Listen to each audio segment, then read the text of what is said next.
안녕하세요. 오늘도 사연 살롱을 찾아주셔서 감사합니다. 한 아이의 엄마이자 전업주부예요. 정확히는 육아 때문에 일을 쉬고 있어요. 제가 다니던 회사의 육아휴직 기간이 그리 길지 않아서 회사를 그만두기는 했지만 아이가 어린이집에 다닐 정도가 되면 다시 일을 할 생각이에요. 솔직한 심정으로는 당장이라도 일을 핑계로 육아 노동에서 벗어나고 싶어요. 그런데 사람 마음이 참 간사해서 제 손을 꼭 쥐고 방실방실 웃는 아기를 보면 또 생각이 달라지곤 한답니다. 하루에도 12번씩 바뀌는 마음은 육아 중인 여성이라면 모두 똑같지 않을까 생각해요. 지금은 이렇게 육아 외에는 고민 없는 생활을 하고 있지만 불과 몇 달 전까지만 해도 저는 지옥 같은 시간을 보내야 했어요. 바로 제 시어머니 때문이었죠. 우리나라에서 고부간의 갈등은 집집마다 차이는 있어도 대부분의 기혼 여성들이 겪는 일이라서 제가 유난을 떤다고 생각하실지도 모르겠어요. 하지만 제 얘기를 들어보시면 생각이 달라지실 거예요. 저에게는 친정이 없어요. 정확히는 친정 엄마가 안 계세요. 제가 대학교 1학년 때 세상을 떠나셨거든요. 저희 엄마는 평생 아빠의 외도를 의심하면서 불행하게 사셨어요. 아빠가 결혼을 앞두고 전에 사귀던 여자를 만난 일이 있었는데 그 일로 엄마는 아빠에 대한 의심을 싹 틔우게 되었거든요. 도대체 언제까지 내가 그 일로 당신한테 의심을 받아야 돼? 내가 말했잖아. 그때 정미를 만난 건 우연이었다고. 우연? 서울 한복판에서 결혼 전날 전 애인이랑 마주치는 게 우연이라고? 그래, 내가 100번 양보해서 우연이라고 치자. 그럼 그 길로 돌아섰어야지. 왜 그냥 집까지 따라가? 주위에서 인사불성인 사람을 어떻게 길바닥에 버리고 가니? 왜 못 버려? 지가 지 몸 하나 간수 못할 정도로 취했으면 지 탓인데 왜 못 버려? 그년이 여전히 당신 마음에 있었으니까 당신도 거길 따라갔던 거잖아. 아니야, 아니라고. 그랬으면 내가 그냥 그 집에서 나왔겠어. 모르는 일이지. 둘이 그 집에서 무슨 짓을 했는지? 여보, 제발. 언제까지 이럴 거야? 언제까지 별것도 아닌 일로 내 숨통을 조을 거냐고. 당신은 미쳤어. 완전 미쳤다고. 늘 도돌이표처럼 같은 말을 반복하며 서로에게 상처를 내던 부모님을 보면서 적어도 나는 저렇게 살지 않겠다 다짐하곤 했어요. 그렇게 불행했던 제 부모님의 결혼 생활은 엄마가 교통사고로 세상을 떠나시면서 끝이 나고 말았어요. 엄마의 장례식 내내 아빠는 한숨도 안 주무시고 엄마 영정 앞을 지키셨어요. 엄마가 살아있을 때는 그렇게 죽일 듯 싸우더니 정작 엄마가 세상을 떠나고 나니까 애틋한 마음이 생긴 건지는 모르겠지만요. 아빠, 잠깐 눈이라도 좀 붙이세요. 이러다 아빠 맞아 쓰러지시면 어떡해요? 안쓰러운 마음에 아빠한테 다가가 말을 걸었어요. 그랬더니 아빠가 눈물을 꾹 참으시며 그러더군요. 내가 네 엄마를 불행하게 만들었어. 겨우 이거 살고 갈 줄 알았다면 네 엄마 가슴에 못 박는 소리는 하지 말았어야 했는데. 애초에 네 엄마가 그렇게 된 것도 다 내 탓이다. 참 맑고 예쁜 사람이었는데 나 때문에 변해버린 거야. 가여운 사람. 아빠는 엄마의 죽음이 마치 당신 탓인 것처럼 고통스러워하셨어요. 그런데 얼마 지나지 않아 엄마에 대한 아빠의 그 감정이 싸늘하게 식어버리는 일이 생긴 거예요.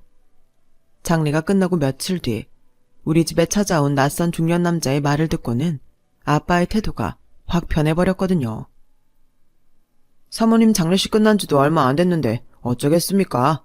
저도 참 죄송하긴 하지만 그래도 먹고는 살아야 하니까요. 그동안 사모님이 의뢰하셨던 윤정미 씨 뒷조사에 들어간 인건비랑 이래저래 들어간 돈이 한두 푼이 아니라서요. 매달 25일이 결제일인데 사고를 당하시는 바람에 지난달 비용을 못 받아서요. 엄마는 10수년 동안 아빠의 첫사랑을 뒷조사해왔더라고요. 그 얘기를 들은 아빠는 표정이 싸늘하게 식어버렸어요. 아빠는 중년 남자한테 계좌번호를 받고는 오늘 중에 돈을 보내주겠다고 했어요. 아, 그리고 이거는 그동안 윤정미 씨 조사한 파일인데요. 혹시 필요하실지 몰라서 가져왔습니다. 사모님한테는 매달 따로 보내드렸고요. 여기 두고 가겠습니다. 중년 남자는 혹여 아빠가 돈을 내지 않을까봐 일부러 파일을 준비해온 것 같았어요. 하긴 아내가 자기 남편과 남편의 20년 전 애인 뒷조사를 했다는데 어떤 남편이 조사 비용을 순순히 내주겠어요. 그러니 그 사람도 답례품을 가져온 거였겠죠. 중년 남자가 돌아가고 아빠는 투명 파일에 든 보고서를 훑어보았어요. 보는 내내 아빠의 얼굴은 무척이나 참담해 보였어요. 몇 번이나 한숨을 푹푹 내쉬었고 두 손으로 얼굴에 마른 세수도 하시더군요. 자기 뒷조사도 모자라서 20년도 전에 헤어진 여자의 뒷조사까지 하다니 기가 막혔을 거예요. 파일을 손에서 내려놓은 아빠는 안방으로 들어가 엄마 물건을 죄다 거실에 내던졌어요. 그리고는 쓰레기 봉투에 담아서 모조리 집 밖에 내다 버리셨죠. 더 이상 집안에 엄마 흔적이 남지 않을 때까지 아빠는 온 집안을 뒤져가며 청소를 하셨어요. 저희 부모님이 지긋지긋했던 23년간의 결혼 생활은 그렇게 정리가 되었죠. 정리를 마친 아빠는 죽는 순간까지도 엄마의 라이벌이었던 윤정미 씨를 찾아갔어요. 뒷조사 보고서에 그분이 11년 전에 이혼을 하고 혼자 살고 있다고 나와 있었거든요.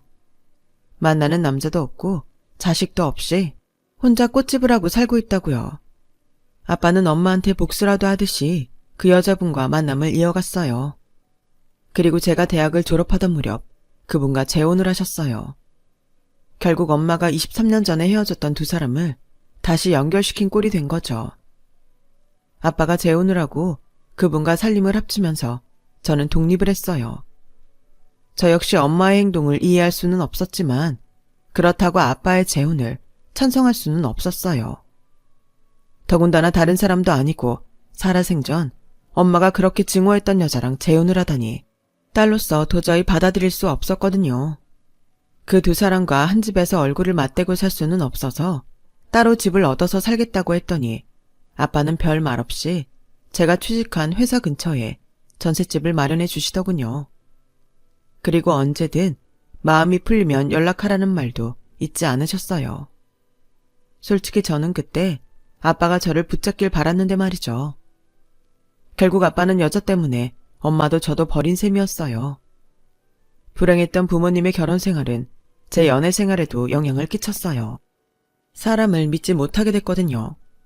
사귀던 사람이 결혼 얘기를 꺼내면 도망치듯 관계를 정리했어요. 나도 내 엄마처럼 불행해질지도 모른다는 생각에 겁이 났거든요. 그렇게 몇 번의 만남과 이별을 경험하고서 지금의 남편을 만났어요. 1년 반의 연애 기간 동안 남편이 결혼 얘기를 꺼낼까봐 조마조마했어요. 그리고 드디어 그 말을 듣게 되었죠. 미안, 난 결혼 생각은 없어. 상대가 오빠라서가 아니라 결혼 자체가 하기 싫거든. 그러니까 결혼 상대를 찾는 거라면 난 아니야. 우리 그만 만나자. 대개 이 정도 밀어내면 화를 내거나 사랑 가지고 장난치는 거냐고 한 소리 하고는 다들 돌아섰는데 남편은 달랐어요. 제가 가시돋친 말만 골라서 하는데도 바위처럼 꿈쩍도 않고 제 옆에 있더라고요. 그래서 남한테는 처음으로 저희 부모님 얘기를 했어요. 이런 부모 밑에서 자란 저한테 정이 떨어지라고요. 이렇게 해서라도 남편을 떼어낼 생각이었죠. 그랬는데 네 잘못이 아니야. 너희 부모님 잘못이지. 자식이라고 해서 부모의 잘못까지 떠안고 살 필요는 없어. 그걸 왜 네가 떠안아? 오히려 너한테 이런 트라우마를 만든 건 너네 부모인데. 부모님처럼 살기 싫다고 했지? 그럼 상대를 밀어낼 생각만 하지 말고 보란듯이 행복한 가정을 꾸릴 노력을 해. 네 인생이잖아. 남편의 말에 망치로 머리를 맞은 것처럼 멍했어요. 내 인생의 행복한 가정은 처음부터 없는 건 줄 알고 살았는데 그걸 꿈꿔도 된다고 말해주는 남편이 너무 고맙고 애틋하게 느껴지더라고요. 시간이 지나도 변함없이 제 곁을 지켜주는 남편 덕분에 저도 서서히 마음을 열어가기 시작했어요. 나도 행복해지고 싶다는 꿈도 생겼고요. 그러는 사이 너무도 자연스럽게 결혼을 약속하게 되었죠. 정신을 차려보니 시댁에 와 있더라고요. 결혼 허락을 받겠다고 간 거였지만 당시 남편과 저는 설사 부모님이 허락을 하지 않으신다고 해도 결혼을 포기할 생각은 없었어요. 남편이 장남이었던 탓에 시부모님한테 저는 첫 며느리가 되는 셈이었어요.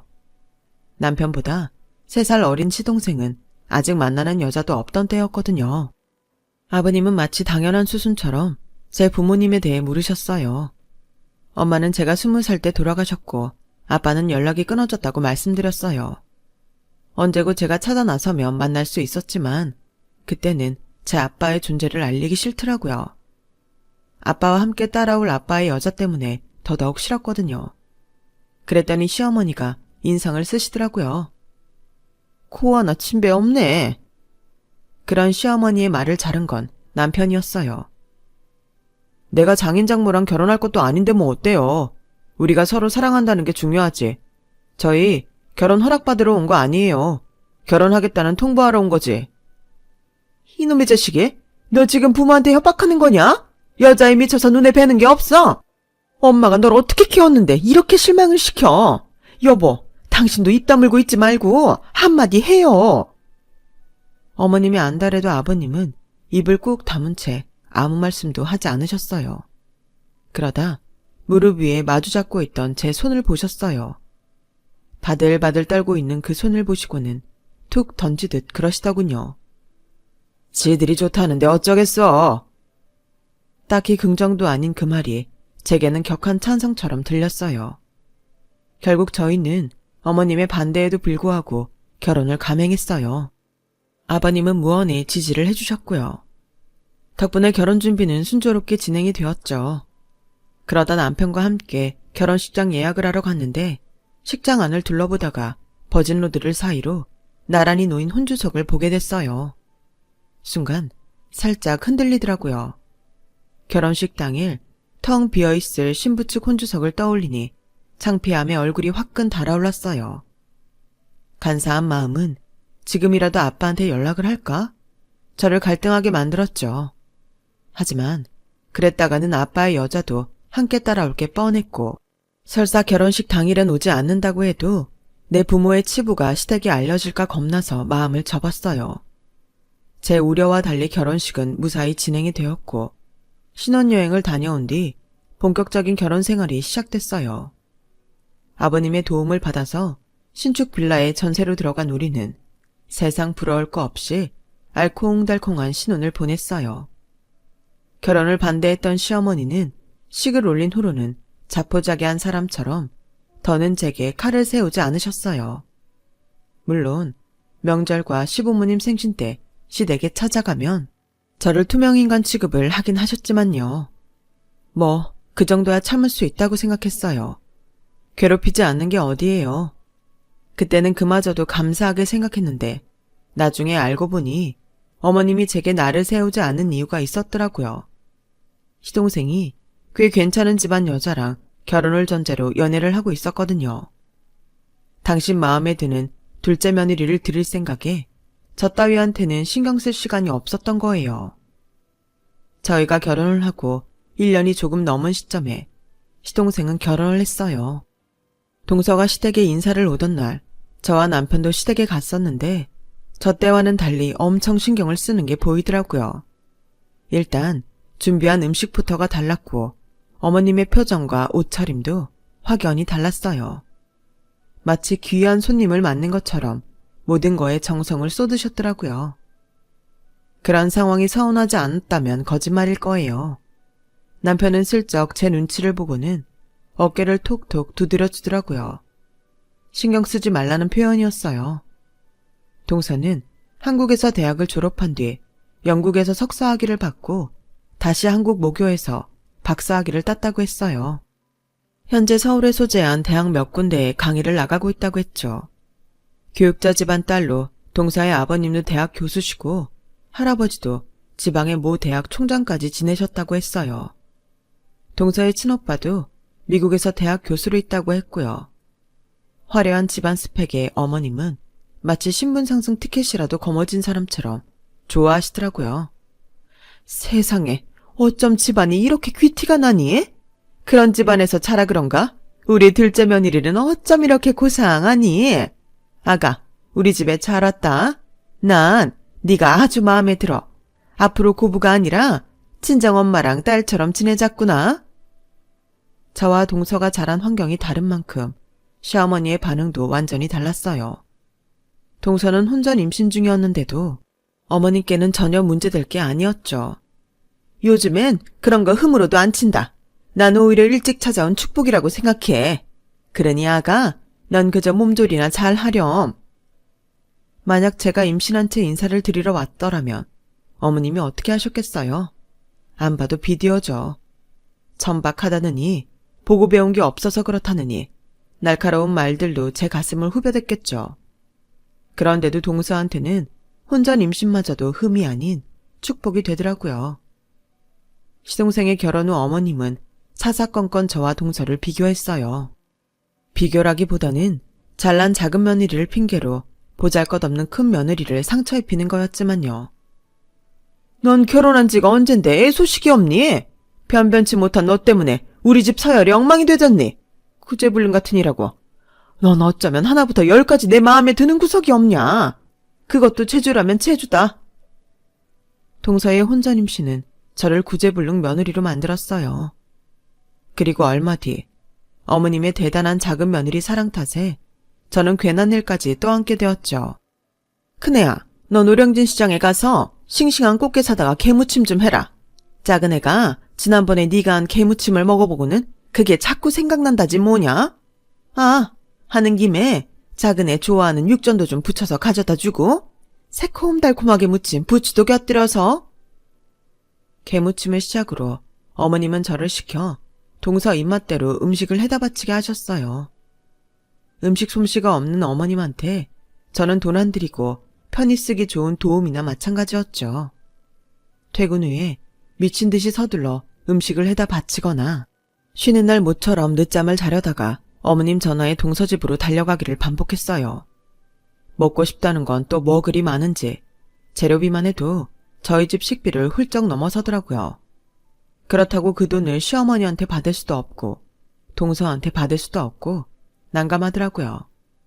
식탁에 앉아 패드에 가계부를 정리하면서 한숨을 푹 쉬고 있는데 등 뒤에서 남편 목소리가 들리는 거예요. 이게 다 뭐야?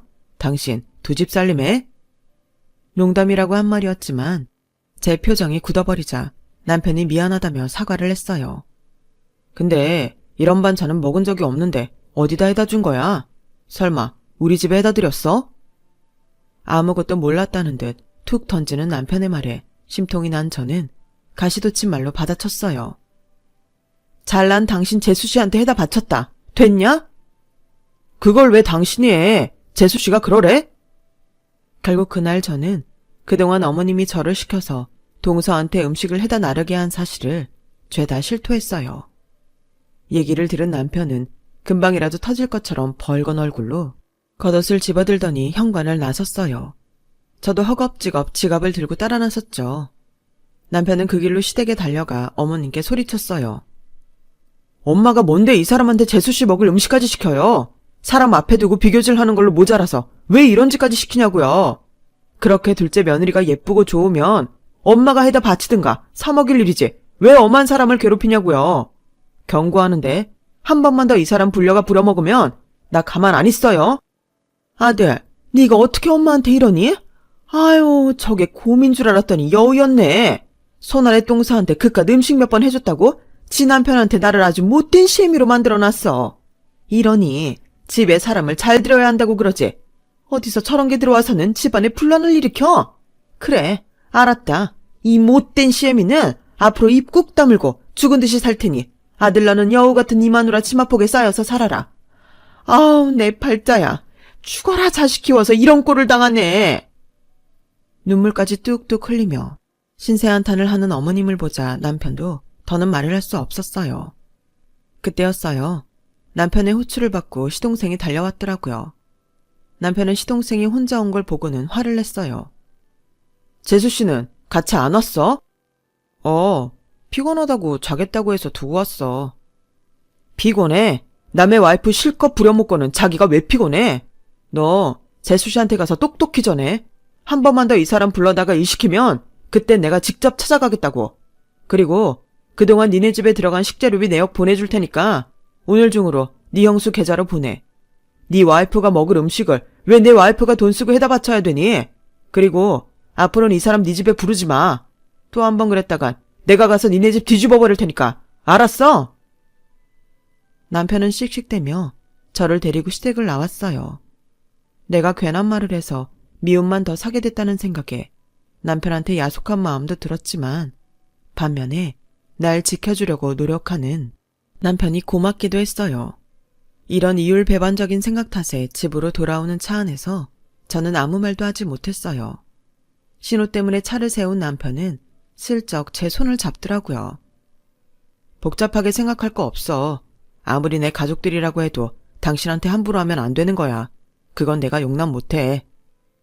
남편의 말에 눈물이 툭 터져 나왔어요. 그래, 어차피 벌어진 일 걱정해서 뭐해. 난 그저 내 남편만 믿고 살면 되는 거야.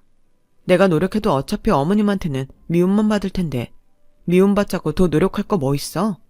이참에 나도 포기할 건 포기하고 살면 되지. 마음을 그렇게 먹고 나니 오히려 속이 편하더라고요. 전처럼 어머님 앞에서 잘 보이려고 전전긍긍하지도 않게 됐고 동서와 비교하는 말에도 상처 입지 않게 됐어요. 한 귀로 듣고 그대로 흘려버렸거든요. 너는 떠들어라. 나는 내 인생 살란다. 이런 마음가짐으로요. 그러다 보니 그간 노력해도 안 되던 임신까지 됐지 뭐예요. 그동안 내심 아이를 기다려왔는지 남편은 저를 끌어안고 거실을 빙빙 돌기까지 했어요. 그리고는 본가에 전화를 해서 제 임신 소식을 전했어요. 그런데 그렇게 손주 타령을 하시던 어머님 반응이 뜨뜻미지근한 거 있죠. 결혼을 했으면 애를 갖는 게 당연한 거지. 그게 뭐 자랑이라고 이 밤에 전화를 해. 암튼 알았으니까 몸조리나 잘하라고 그래라. 스피커폰으로 흘러나온 어머님 목소리에 한참 들떴던 마음이 푹 꺼져버렸어요. 남편은 자기가 괜한 짓을 했다 싶었는지 좋은 말로 둘러대더군요. 엄마가 좋으면서 괜히 저러시는 거야. 신경 쓰지 마. 신경 안 써. 난 앞으로 우리 아기만 생각할 거야. 그러니까 당신도 내 걱정 그만해. 난 괜찮으니까. 그 말은 진심이었어요. 누가 뭐라든 난 내 가정의 행복만 생각하기로 했으니까요. 그러는 사이 동서는 출산을 했고 남편과 저는 동서가 지내고 있는 산후조리원으로 인사를 갔어요. 묵은 감정이 씻기지는 않았지만 그래도 축하해줄 건 축하해줘야 하니까요. 그런데 막상 가보니 동서가 지내는 방이 호텔처럼 너무 훌륭하더라고요. 거기다 나오는 음식도 훌륭하고 각종 마사지에 몸매 관리까지 해준다고 하더군요. 남편이 시동생과 잠깐 밖으로 나가자 동서는 대놓고 자랑을 시작했어요. 굳이 어머님이 여기서 쉬라고 하시더라고요. 비싸긴 해도 돈값 하는 것이라면서요. 꽤 부담되셨을 텐데. 어머님이 동서를 많이 아끼시니까. 그런데 이런 데는 비용이 얼마나 해? 뭐 옵션 선택에 따라 다르긴 한데 제 경우는 VIP룸에 풀옵션으로 해서 한 1,500 정도 되는 것 같더라고요. 1,500? 2주 산후조리 기간 동안 경차 한 대 값이 들다니 기함을 토할 일이었어요. 마침 그때 찾아온 어머님은 저는 눈에 보이지도 않는지 바로 동서한테 가셔서는 우리 교수 며느리 몸은 괜찮니? 귀한 몸인데 몸조리 잘해야지. 황금덩이 쓰다듬듯 동서 머리를 쓸어주는 어머님을 보니 더는 그 자리에 있기 싫어서 나왔어요. 누구는 귀한 몸으로 대접까지 받고 사는데 나는 임신을 하고도 변변한 축하 인사도 받지 못했다는 게 서럽더라고요. 내가 홀대받는 건 상관없는데 뱃속에 내 아기가 내 자식이라는 이유로 환대받지 못하는 건 참기 힘들었거든요. 그나마 위안이 되는 건 남편과 아버님이었어요. 남편은 제가 임신한 이유로 집안일은 물론이고 제가 먹고 싶다는 음식을 사다 나르느라 고생을 했어요. 하필 먹고 싶은 음식이 배달 어플에 없는 집 음식이라서 더더욱 그랬죠. 평소 무뚝뚝하던 아버님은 제 임신 소식에 다음날 꽃다발을 한 알음 사들고 찾아오셨더라고요. 축하한다시며 봉투에 용돈도 담아주셨고요. 다른 거 생각할 거 없고 넌 그저 네 몸만 잘 챙기면 된다. 네가 건강해야 아이도 건강한 법이니까. 제 손을 꼭 잡아주시는 아버님 덕에 서운했던 감정이 녹아버렸어요. 이 집안에 남편 외에도 내 편이 있다는 사실이 큰 위안이 됐거든요. 시간이 흘러 임신 8개월이 넘어선 저는 회사에 휴직 신청을 했어요. 몸이 너무 무거워서 도저히 안 되겠더라고요. 출산일이 점점 다가오니 감정 조절이 잘 안 되는지 사소한 일에도 서운하고 눈물이 나고 화가 나곤 했어요. 호르몬 이상 탓이라고는 하지만 이런 저 때문에 옆에서 남편이 고생이 많았죠. 그런데도 묵묵히 참고 견뎌주는 모습을 보니 내가 결혼을 잘했다는 생각이 들었어요. 그러던 어느 날이었어요. 남편이 팜플렛을 하나 보여주더라고요. 여보, 산후조리 말이야. 여기 어때? 우리 집에서도 가깝고 후기가 괜찮더라고. 동서가 있던 산후조리원과는 시설도 프로그램도 차이가 많이 나는 곳이었지만 그만큼 가격은 저렴한 곳이었어요.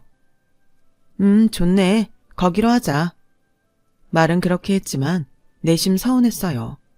아무리 제가 밉다고 해도 똑같은 며느리인데 어머님이 동서한테만큼은 아니어도 저한테도 뭐 하나는 해주실 줄 알았거든요. 그런데 어머님은 출산일을 앞두고도 아무런 말씀이 없으시더라고요. 바라지 말아야 실망도 안 한다는 걸 알면서도 말이죠. 그렇게 저는 출산을 했고 3.1kg의 아들을 낳았어요. 순간 돌아가신 엄마가 생각나서 한참을 울었어요. 얼마나 울었는지 병실로 돌아왔을 땐 눈을 뜨기 힘들 정도로 퉁퉁 부어 있었어요. 산후조리원으로 옮긴 이후로는 그곳 프로그램에 따라 움직였어요. 주변 산모들과도 많이 친해져서 이런저런 정보 공유도 했는데 그러다 보니 친정 엄마에 대한 얘기가 빠지지 않았어요. 그중에 유일하게 엄마가 없던 저는 부러운 마음을 내색 안 하려고 노력해야 했죠.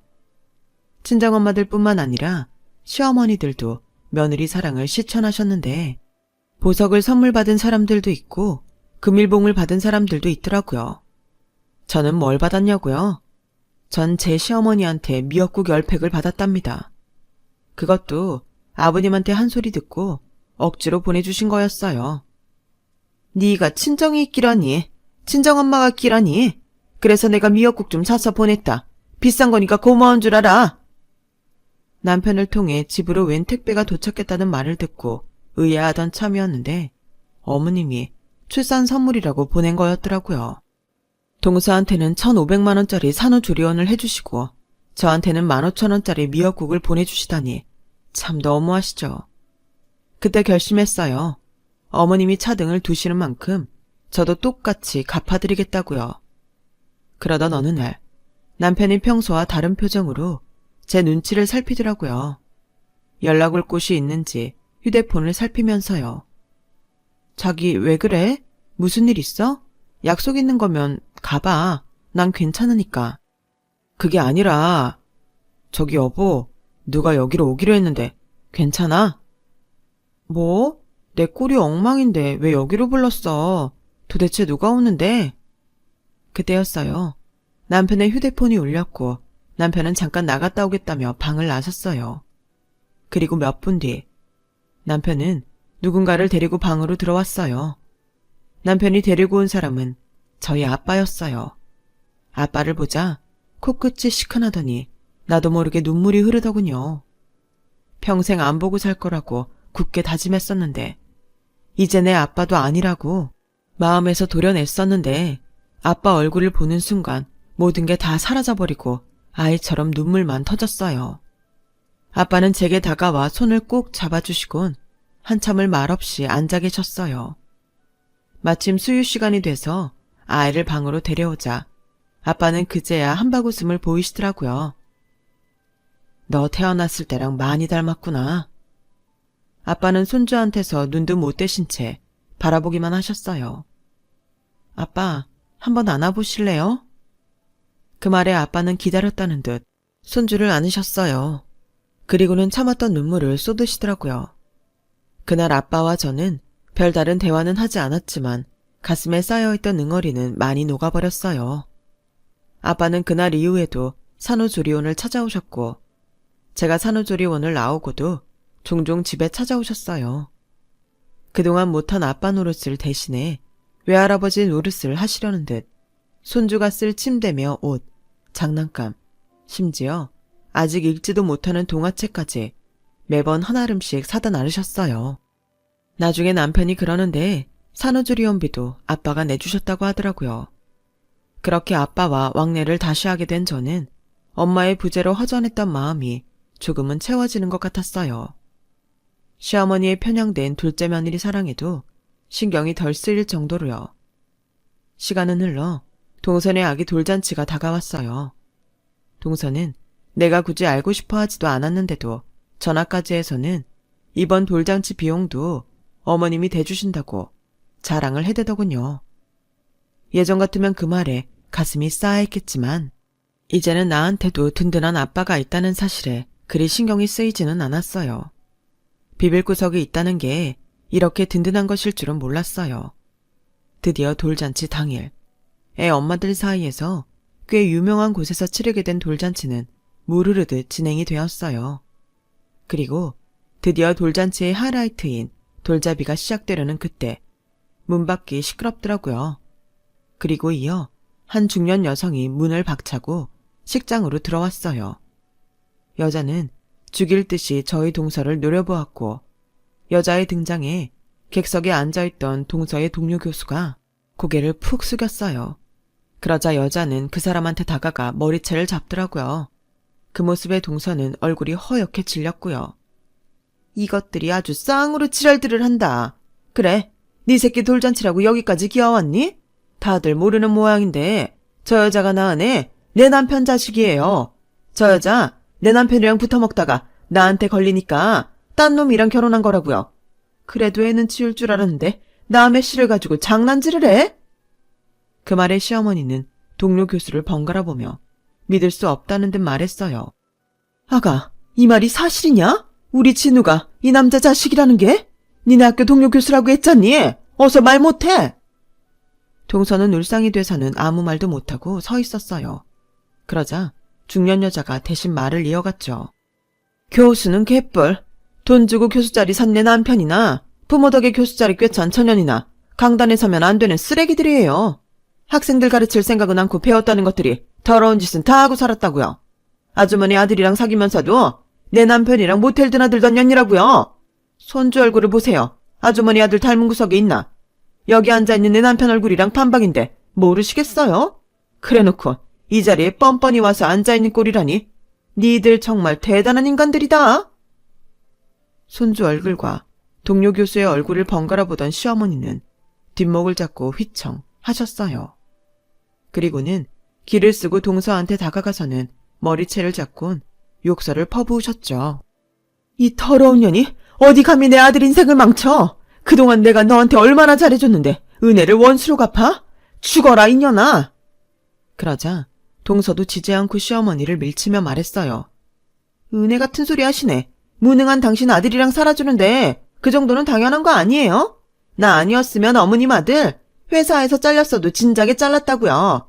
내 인매가 아니었으면 영업실적도 못 따냈다고. 잘난 교수 남편으로 살면서 은혜 받고 산 건 내가 아니라 당신 아들이란 말이에요.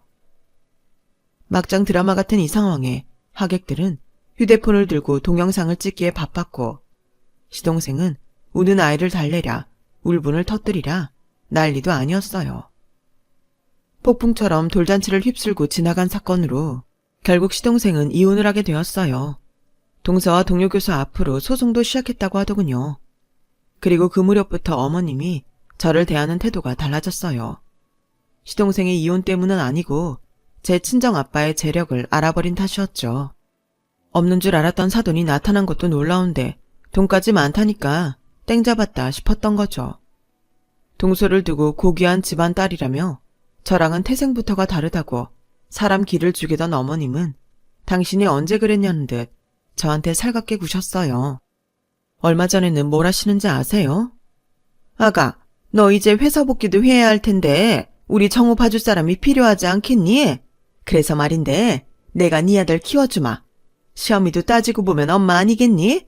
우리 지나간 일은 있고 고부지간이 아니라 친정엄마랑 딸처럼 살아보자꾸나. 비 온 뒤에 땅이 굳는다잖니? 어머님의 발빠른 태세 전환에 입이 떡 벌어질 정도였어요. 어머님, 괜한 노력하지 마세요. 전요, 동서랑 달라서 어머님 장기에 안 넘어가요. 사람이 일관성이 있어야죠. 고귀한 교수 며느리 칭송하시던 게 엊그제 같은데 그렇게 가짜나 하시던 저한테 왜 이러세요? 전요, 어머님이 제 출산 선물로 시판용 미역국 10팩 보내주셨을 때 결심했어요. 받은 대로 갚아드리겠다고요. 저요, 앞으로 아버님만 챙길 거예요. 용돈도 아버님 것만 드릴 거고 여행도 아버님만 모시고 다닐 거예요. 어디 어머님도 차별 한번 받아보세요. 그게 얼마나 사람을 구차하게 만드는 일인지 몸소 체험하시라고요. 그리고요, 미리 경고하는데요. 제 아들 몸에 손끝 하나도 대지 마세요. 제 아들 몸에 부정 타는 거 끔찍하게 싫으니까요. 아셨어요? 저는 내 할 말만 하고는 전화를 끊었어요. 누가 뭐라고 하든 저는 어머님 용서할 생각이 없거든요. 적어도 어머님이 진심으로 후회하고 사과하시기 전까지는요. 물론 그런다고 해서 제 마음이 단번에 풀어질 일도 없겠지만요. 하루는 시동생과 이혼 소송을 하게 된 동서가 전화를 했더라고요. 저보고 법정에서 증언을 해달라나요? 형님, 솔직히 제가 시댁에 할 도리는 다 하고 살았잖아요. 그런데도 어머님이 제가 가정에 소홀했다고 그러시네요. 형님도 어머님한테 당해봐서 아시죠? 형님이 당하는 거 보면서 저도 얼마나 가슴이 아팠는지 몰라요.